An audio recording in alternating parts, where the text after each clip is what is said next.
और good morning दोस्तों, कैसे हैं? उम्मीद करता हूँ बहुत अच्छे होंगे। आइए आज मैथमेटिक्स के एक नए चैप्टर के बारे में चर्चा कर लेते हैं, जो मतलब कि बहुत ज़्यादा इंपॉर्टेंट, परीक्षा की दृष्टि से बहुत ज़्यादा इंपॉर्टेंट रहने वाला है। और इससे मतलब क्वेश्चन बहुत सटीक होते हैं और आंसर मतलब बहुत सटीक होता है। और बहुत आसान चैप्टर की बात करेंगे यहाँ पे हम लोग। इसको हम लोग कहते हैं वृत्त से संबंधित क्षेत्रफल। वृत्त से संबंधित क्षेत्रफल, इसमें दो चीज़ों की चर्चा होती है, एक होता है वृत्तखंड का और एक चर्चा होगा यहाँ पे त्रिज्यखंड का। तो यहाँ पे हम बात करेंगे वृत्तखंड किसे कहेंगे और त्रिज्यखंड किसे कहेंगे। अब इस जैसे ही खत्म होगा इसके कॉन्सेप्ट, उसके बाद आप लोग इसमें क्वेश्चन भी बताया जाएगा। लेकिन सबसे पहले हम चर्चा कर लेते हैं अभी कि वृत्तखंड किसे कहते हैं और त्रिज्यखंड किसे कहते हैं। तो आइए हम देख लेते हैं। यहाँ पे हमारे पास एक वृत्त है, एक हमारे पास यहाँ पे वृत्त है और वृत्त की त्रिज्या क्या होती है? आर होती है। ये क्या हो गया? वृत्त की त्रिज्या आर। तो हम परिभाषा कैसे देते हैं कि किसी, देखिए अब ये वृत्त हो गया, अब दो त्रिज्या, किसी वृत्त की दो त्रिज्याओं, किसी वृत्त की दो त्रिज्याओं तथा उसके संगत चाप, ये जो संगत चाप आ रहा है, ये दोनों त्रिज्याओं और संगत चाप के बीच का जो क्षेत्रफल होगा उसे हम कहते हैं त्रिज्यखंड। क्या कहेंगे? त्रिज्यखंड। देखिए ये जो मतलब कि दो त्रिज्या हो गई और दो त्रिज्याओं तथा संगत चाप के बीच का जो क्षेत्रफल होगा भाई, उसे हम क्या कहेंगे? त्रिज्यखंड कहने वाले हैं। आप लोग मतलब इसे क्या कह सकते हैं? त्रिज्यखंड कह सकते हैं। आप लोग पिज्जा उजा देखे होंगे, पिज्जा होता है तो पिज्जा का भी आप लोग स्लाइस देखे होंगे, तो पिज्जा का जो स्लाइस होता है मतलब कि ऐसे ही कुछ करके होता है, तो वो भी इसका भी एक स्लाइस उसमें से निकाला जाए, एक स्लाइस निकाला जाए तो क्या बनता है? वहाँ पे त्रिज्यखंड बनता है। चाहे छाता की बात कर ले हम लोग, तो छाते के जो ताने होते हैं तो लगभग आप लोग देखे होंगे छाता का जो ताना होता है लगभग इस आकार का होता है। अब इस आकार का होता है तो ये भी लगभग क्या बनाता है? हमारा त्रिज्यखंड ही बना रहा होता है। बात समझ में आ रहा है आप लोगों को? तो देखिए हम कहे हैं परिभाषा, इसका पहले देख लिया जाए कि परिभाषा क्या होता है। तो किसी, लिख दें यहाँ पे, किसी वृत्त की दो त्रिज्याओं, किसी वृत्त की दो त्रिज्याओं तथा उनके या उसके संगत चाप, किसी वृत्त की दो त्रिज्याओं तथा उसके संगत चाप के बीच का क्षेत्रफल, संगत चाप के बीच का क्षेत्रफल, बीच का क्षेत्रफल क्या कहलाता है? त्रिज्यखंड कहलाता है। क्या कहलाता है? क्षेत्रफल त्रिज्यखंड कहलाता है। त्रिज्यखंड कहलाता है। हम लिखे बच्चा कि किसी वृत्त की दो त्रिज्याओं, किसी भी वृत्त की दो त्रिज्याओं तथा उनके संगत चाप के बीच का जो क्षेत्रफल होगा उसे हम क्या कहने वाले हैं? यहाँ पे त्रिज्यखंड कहने वाले हैं। अब त्रिज्यखंड के दो भाग होंगे, देखिएगा यहाँ पे हम बात करेंगे। जैसे मान लीजिए हमने ये बनाया मतलब कि वृत्त, अब यहाँ पे हम ले लिए एक ठो त्रिज्यखंड। तो अब देखेंगे, तो अब देखिए ये भी एक त्रिज्यखंड। देखिए हमने कहा कि एक छोटा क्षेत्रफल बनेगा, एक क्या बनेगा? बड़ा वाला क्षेत्रफल बनेगा। तो जो छोटा वाला होगा इसे हम कहेंगे लघु त्रिज्यखंड। क्या कहने वाले इसे हम लोग? लघु त्रिज्यखंड कहेंगे। इसे कहेंगे हम लोग लघु त्रिज्यखंड। और जो बड़ा वाला होगा, देखिए ये भी तो भाई दो त्रिज्याओं और उनके बीच का क्षेत्रफल की बात हो रहा है। तो अब ये जो होगा वो कहलाएगा आपका दीर्घ त्रिज्यखंड। क्या कहलाएगा? दीर्घ त्रिज्यखंड कहलाएगा। तो आप लोगों को लघु और दीर्घ समझ में आ गया। अब देखिए यहाँ पे जो कोण बनता है, यहाँ पे जो कोण बनेगा उसे क्या कहते हैं? थीटा। क्या कहेंगे? थीटा। अब कभी ये 60 का बनता है, कभी 45 का बनता है, कभी 90 का होता है। आराम समझ में। तो ये आपके क्या होते हैं? त्रिज्यखंड होते हैं। अब त्रिज्यखंड का फार्मूला क्या होता है? सूत्र बताओ कि क्या होता है। तो अब यहाँ पे आपको हम बता रहे हैं त्रिज्यखंड का फार्मूला क्या हो जाएगा। तो त्रिज्यखंड के क्षेत्रफल का फार्मूला होता है भाई, त्रिज्यखंड का क्षेत्रफल का फार्मूला होता है पाई आर स्क्वायर थीटा बटा 360। पाई आर स्क्वायर थीटा बटा 360। या अगर चाप दिया हो, यदि क्या हो? चाप पता हो, चाप की लंबाई हो, चाप की क्या हो? लंबाई हो, तो फार्मूला ये भी बनता है 1/2 L × का बनता है R बनता है। यानी फार्मूला ये भी त्रिज्य खंड का क्षेत्रफल का फार्मूला होता है और त्रिज्य खंड का क्षेत्रफल का ये भी फार्मूला होता है 1/2 L गुणे R, जहाँ L क्या है चाप की लंबाई है, R क्या उसकी त्रिज्या है। तो उम्मीद है कि आप लोगों को मतलब त्रिज्यखंड समझ में आ गया होगा कि किसी भी वृत्त की दो त्रिज्याओं तथा उसके संगत चाप, किसी भी वृत्त की कोई वृत्त हो गया और किसी वृत्त की दो त्रिज्याओं और उनके संगत बीच का जो मतलब ये क्षेत्रफल होता है उसे हम क्या कहते हैं, त्रिज्यखंड कहते हैं। तो त्रिज्यखंड में किसी को कोई दिक्कत नहीं होनी चाहिए। अब बात कर लेते हैं इसका क्षेत्रफल की और देख लेते हैं हम लोग। तो इसका क्षेत्रफल का फार्मूला होता है πr² थीटा बटा कितना होता है 360। πr² थीटा बटा कितना होता है 360। एक और फार्मूला भी बताएं आप लोगों को कि अगर चाप की मतलब लंबाई पता हो तो उसके लिए फार्मूला बनता है 1/2 और L गुणे का होता है R। ये भी क्या देखिए, चाहे कहीं यहाँ पर का प्रयोग करें, अगर कहीं पे हमको मतलब कि चाप की लंबाई पता हो तो हम इस फार्मूला का प्रयोग क्या कर सकते हैं। तो ये बात आप लोग एकदम बिल्कुल क्लियर समझ में आ गया होगा कि त्रिज्यखंड क्या है और त्रिज्यखंड से मतलब कि क्वेश्चन कैसे लगने वाले हैं और उनका फार्मूला क्या होता है। तो उम्मीद करें आगे बढ़ सकते हैं हम लोग। अब बढ़ते हैं आगे, अगला बात कर लेते हैं हम लोग वृत्तखंड की। तो त्रिज्यखंड क्या होता है पहले समझिए। यहाँ पे जैसे मान लीजिए हमने एक बनाया वृत्त, हम क्या बना दिए एक ठो वृत्त। तो अब इसका क्या होता है बच्चा कि अगर कोई केंद्र से मतलब कि एक चाप हो गया, ये क्या हो गया चाप, तो किसी मतलब कि चाप और जीवा, ये आपकी जीवा हो गई, तो किसी जीवा, ये क्या हो गया आपका जीवा, ये क्या कहलाएगा एक चाप। तो जीवा तथा चाप किसी वृत्त की एक जीवा तथा उसके संगत चाप के बीच का जो क्षेत्रफल होता है उसे हम कहते हैं वृत्तखंड। क्या कहते हैं, वृत्तखंड कहते हैं। तो ये आपका हो गया कि एक जीवा और ये क्या हो गया चाप, और जीवा और चाप के बीच का जो क्षेत्रफल होता है उसे हम कहते हैं वृत्तखंड। क्या कहेंगे, वृत्तखंड। तो अगर कोई जीवा हो और एक चाप हो, जीवा और चाप के बीच का जो क्षेत्रफल होगा उसे हम क्या कहेंगे, वृत्तखंड। और ये क्या कहलाता है, यहाँ पे कोण बनाता है थीटा। क्या बनाता है, थीटा। ये भी दो भाग होंगे, एक हो जाएगा आपका लघु वृत्तखंड, ये क्या हो जाएगा लघु वृत्तखंड, और एक हो जाएगा आपका दीर्घ वृत्तखंड। एक क्या बनेगा आपका दीर्घ वृत्तखंड। तो अब यहाँ पे थोड़ा सा चर्चा करते हैं, परिभाषा आपको शुद्ध रूप से लिख के दिखा दें ताकि आप लोग को याद हो जाए। तो बात करेंगे यहाँ पे कि किसी वृत्त की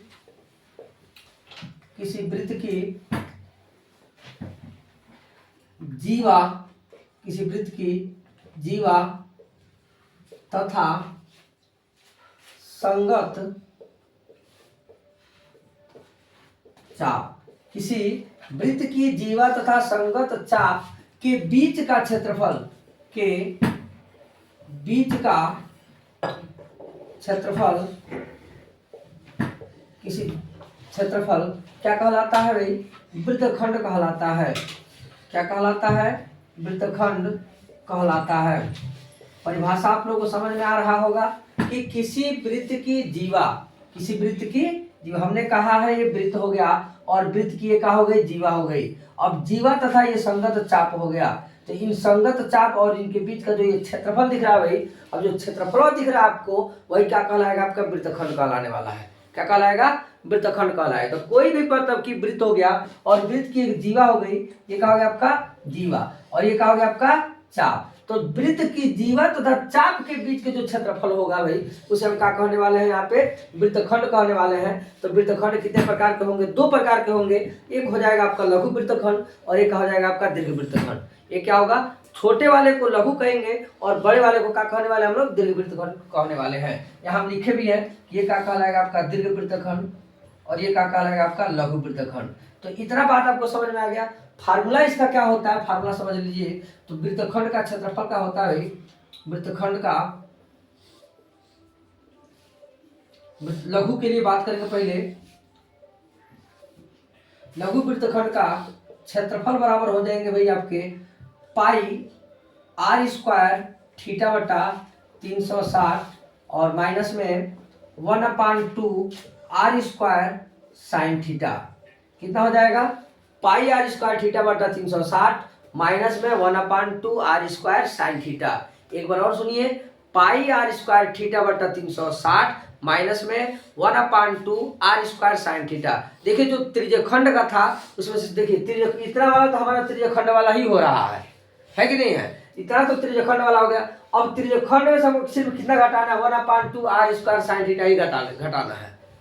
अब इतना हम घटा लेंगे तो भैया हमारा क्या हो जाएगा वृत्तखंड में। देखिए थोड़ा सा यहाँ सोचिएगा कि आपके पास ये मतलब कि क्या बन रहा है? वृत्त है, और ये क्या बन रहा है आपका मतलब कि यहाँ पे ये आपका पूरा देखा जाए तो ये क्या बनेगा? त्रिज्यखंड बनेगा। लेकिन अगर इसको हटा देते हैं तो अब ये जो मतलब कि बीच का जो क्षेत्रफल बन रहा है ये क्या बनेगा? हमारा वृत्तखंड बनेगा। बात समझ में आ रहा? मतलब कि हमको त्रिज्यखंड में से ही घटा के लाना है, तो हम फार्मूला सिंपल बना लेते हैं कि पाई आर स्क्वायर थीटा बटा 360 माइनस में 1/2 आर स्क्वायर साइन थीटा होता है। अब इसकी बात कर लेते हैं थोड़ा सा यहाँ भाई। अगर दीर्घ वृत्तखंड चाहिए हमको दीर्घ के लिए, तो दीर्घ वृत्तखंड का क्षेत्रफल क्या होता है भाई? दीर्घ वृत्तखंड का क्षेत्रफल बराबर हो जाएंगे आपके पाई आर स्क्वायर माइनस में लघु वृत्तखंड। क्या हो जाएगा? लघु वृत्तखंड का क्षेत्रफल। अब बात कर लेते हैं भाई पाई आर, इसका सिंपल इसको लिखना चाहे तो पाई आर का स्क्वायर माइनस में पाई आर स्क्वायर थीटा बटा 360 माइनस में प्लस हो जाएगा 1/2 आर स्क्वायर साइन थीटा। ये आपका होता है दीर्घ के लिए। किसके लिए हो जाएगा भाई? दीर्घ के लिए। तो दीर्घ वृत्तखंड का क्षेत्रफल ये हो गया। लघु के लिए ये हो जाएगा और दीर्घ के लिए ये हो जाएगा। तो लघु और दीर्घ आपको समझ में आ गया कि लघु कैसे करने वाले हैं और दीर्घ कैसे करने वाले हैं। लघु वृत्तखंड किसे कहेंगे और दीर्घ वृत्तखंड किसे? जब छोटा की बात करेंगे तो लघु वृत्तखंड को कहलाएगा, और बड़ा वाला हो तो क्या हो जाएगा आपका? दीर्घ वृत्तखंड कहलाएगा। तो लघु वृत्तखंड और दीर्घ वृत्तखंड आपको समझ में आ गए कि नहीं आ गए? उम्मीद है कि आप लोग बेहतर समझ गए होंगे। अब बात कर लेते हैं कि कोण बनते हैं तो कभी घड़ी पे कितना से कोण बनता है, कैसे बनता है, उसकी चर्चा कर लेते हैं। आइए देखते हैं आगे। घड़ी उड़ी पे सुई बनने वाला है तो यहाँ पे आपको बता दें कि देखिए इसमें जो बनता है बच्चा, तो अगर कोई वृत्त है ना, मतलब कि कोई घड़ी है, बात कर लेते हैं वृत्त की, तो इसमें एक होता है 12, एक होता है आपका 1, और एक का हो जाएगा 2, और एक का होता है 3, एक का हो जाएगा आपका 4, एक हो जाएंगे 5, और यहाँ क्या कर ले हम लोग 6, यहाँ पे 7, यहाँ पे 8, और यहाँ पे 9, 10, 11, और कितने हो गए? 12। आपको समझ में आ रहा होगा। यहाँ पे हम क्या कर लेते हैं, मतलब घड़ी की सुई लेते हैं। देखिए अब घड़ी की जब भी बात आएगी ना, तो वहां पे जो मतलब कि सुई होगा, चाहे मतलब कि मिनट वाली सुई हो चाहे घंटे वाली सुई हो, अगर सुई की बात करता है तो सुई वाला जो होगा हमेशा क्या लेंगे? उसको हम लोग त्रिज्या मान के ले चलते हैं। यानी अगर मान लीजिए जो घंटे की सुई है तो अब ये क्या कहलाता है? हमारा त्रिज्या कहलाता है। ये बात याद रखेंगे कि जो भी मतलब कि सुई होगा, मिनट की हो या मतलब कि सेकेंड की हो या मतलब कि घंटे वाली हो, अगर मतलब कि इसकी बात होगी तो हम यहाँ पे जो बात कर रहे हो मिनट की ही बात करेंगे। तो लगभग जो सुई की लंबाई होती है बच्चा, वो किसका होता है? त्रिज्या होता है। किसकी लंबाई होती है? याद रखिएगा, सुई की लंबाई ही क्या कहलाती है? इसमें त्रिज्या कहलाने वाली है। अब यहाँ पे देखिएगा तो अब पूरे जो बन रहा है वो कितने अंश का कोण बनता है? संपूर्ण जो कोण बनता है वो बनता है 360 अंश का। पूरा वृत्त कितने का बन रहा है? 360 अंश का। अब बताइए कितने भाग हमको बांटने? इसमें 12 भाग बांटने हैं। कितने भाग बांटने हैं हमको? 12 भाग बांटने हैं। तो 12 भाग आइए बांटते हैं भाई। तो अब देखिएगा कि थोड़ा सोचिएगा, हम बांट दिए थे 1, क्या हो गया 2, ये कितने हो गए 3, 4, 5, 6, 7, 8, 9, 10, 11, यानी हमने इसको बांट दिया। अब बताइएगा कि यहाँ पे प्रत्येक कितने इसका कोण बनेगा? एक की बात करें हर एक की, तो इतने दूर में कितना कोण बनेगा? इतना जाएगा तो कितना कोण बनेगा? इतना आएगा तो कितना कोण बनेगा? और इतना आएगा तो कितना कोण बनने वाला है? इस पे चर्चा करेंगे। तो सबसे पहले बताइए पूरा टोटली हमारा जो कोण बना था, तो संपूर्ण कोण हमारा कितना है भाई? संपूर्ण कोण कितना बन रहा है? संपूर्ण कोण बन रहा होगा, आप लोग को याद होगा कि संपूर्ण कोण कितने का होता है भाई? 360 का होता है। संपूर्ण कोण कितने का होता है? 360 अंश का होता है। तो संपूर्ण कोण की बात की है तो 360 अंश। अब इसको कितने भागों में बांटना भाई? तो यहाँ पे 12 भाग दिख रहे हैं। कितने भाग दिख रहे हैं? 12 भाग। अब 12 भाग दिख रहे हैं तो इसको 12 भाग में बांटा जाए तो अब बताइए 360 बटा कितने? ये बताइए 1 घंटा में कितने होते हैं? चलिए यहाँ पे पहले 12 भाग बांटेंगे, तो 12 से भाग देंगे तो 12 × 36 कितने से कोण बनने वाला है? यानी एक जो भाग होगा वो कितने से कोण बनेगा? तो वहां पे एक भाग देखेंगे तो 30 अंश का कोण बन रहा है। कितना बन रहा है? तो एक भाग जो बन रहा है वो लगभग 30 अंश का कोण बन रहा है। तो उस पर चर्चा कर लेते हैं हम लोग कि एक भाग देखिए, तो एक भाग जाने में मतलब कितना मिनट लग रहा है? 5 मिनट। 1 मिनट जाने एक मतलब जाने में कितना लग रहा है आपको? 5 मिनट कोण मतलब बन रहा है। तो ये कह रहे हैं हम लोग कि 5 मिनट में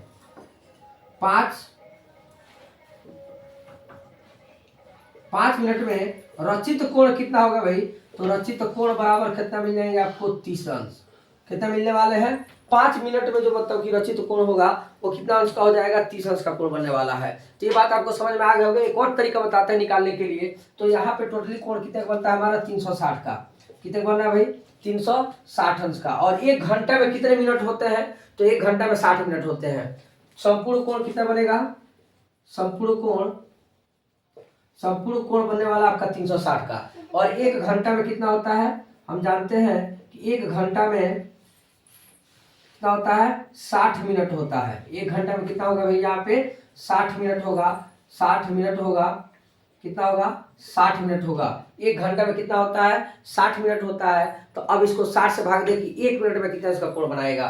तो आइए चर्चा कर लेते हैं। ये बताइए 1 मिनट में कोई भी मतलब की सुई हो, तो अगर 1 घंटा की बात कर रहे हैं तो 1 घंटा में जो मिनट वाली सुई पूरा मतलब इसको चक्कर कर लेगा कि नहीं कर लेगा? कर लेगा। आइए देखते हैं। तो अब बताइएगा, तो 360 तो 1 लिखेंगे हम लोग, 1 मिनट में बना कोण। क्या लिखेंगे यहाँ पे हम लोग?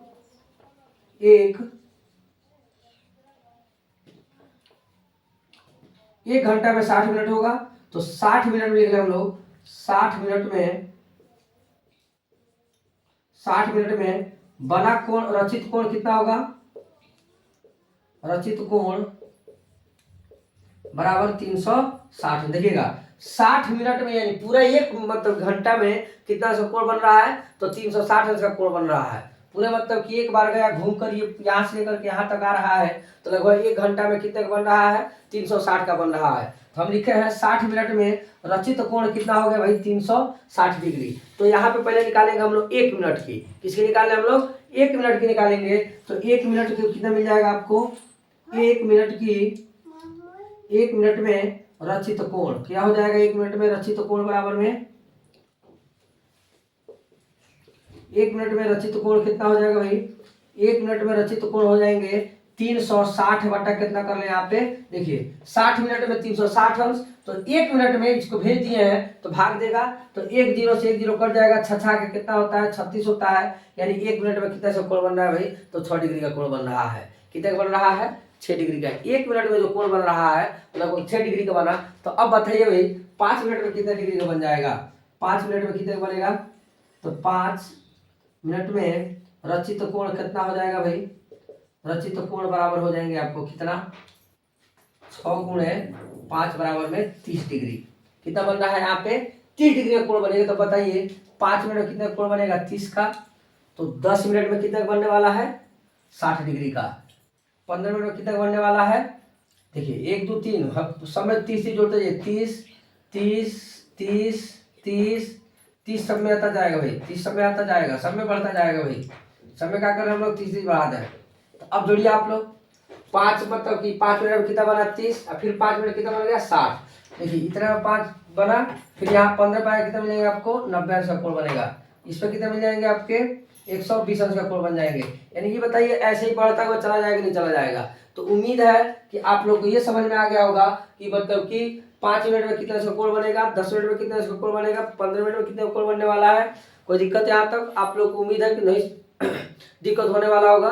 तो आप लोग को वृत्तखंड, त्रिज्यखंड और आपको मतलब कि क्या नाम है घड़ी का जो मतलब कि घंटा क्या नाम है जो डिग्री बनने वाला है, जो कोण बनने वाला होगा, आप लोग को समझ में आ गया होगा।